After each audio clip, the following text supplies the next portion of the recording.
In this video, I'm going to be reviewing Lamy Peridot fountain pen ink. I'll go over the specs, I will do an ink test, and I'll tell you what I like and don't like about this ink coming up.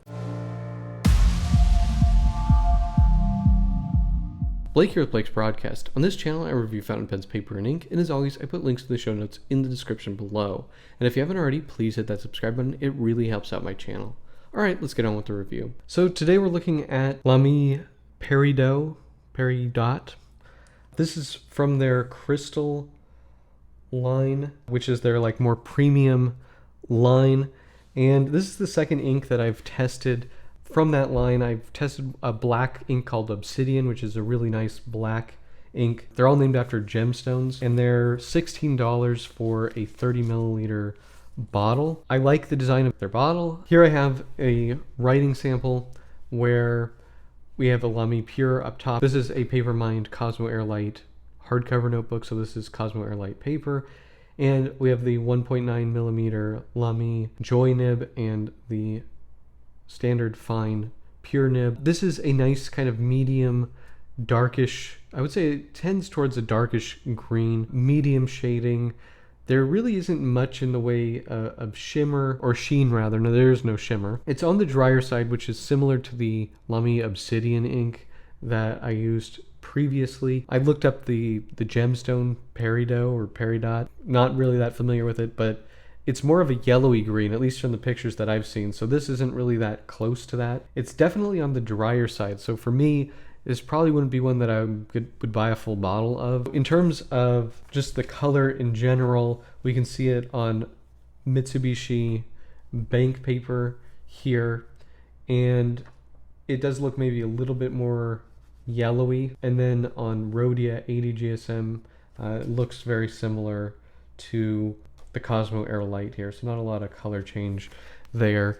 In terms of dry times, so I need to find, if you guys have a recommendation for a better way to do these, I need to find a better way to do these, because I've found that by just making a quick line, I can sometimes put down more ink than other times, and I just don't think that this test is very useful. It's not as useful as me writing with the ink and seeing if it's a problem, but if there's a more scientific way to do this, please let me know, because I know that it doesn't take 20 seconds typically to dry on Mitsubishi bank paper, but on this test it did. But then I redid it, and it looks like we stopped right around 15 seconds for dry time, which is very fast, which is expected for this ink. So what I would say is, on bank paper, 15 seconds.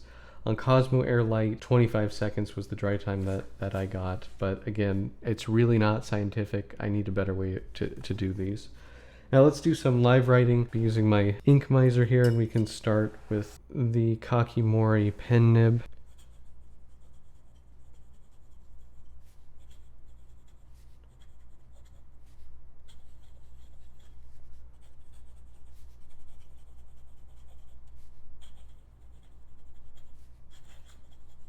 Then we'll do the Kakimori steel metal nib.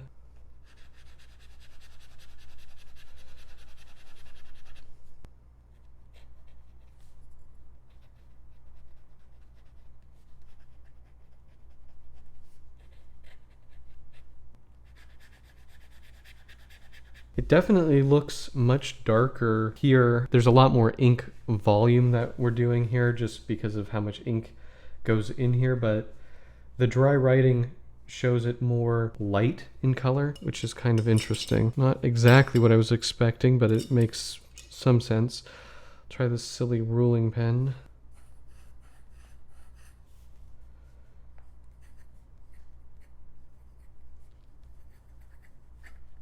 Then finally we'll do this ornament nib.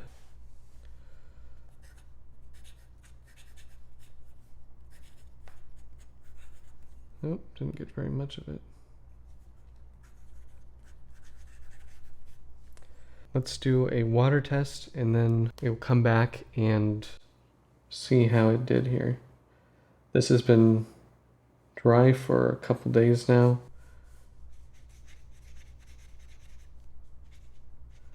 All right, come back and let that dry. So let this dry. As you can see, it's not very water resistant, so definitely not archival.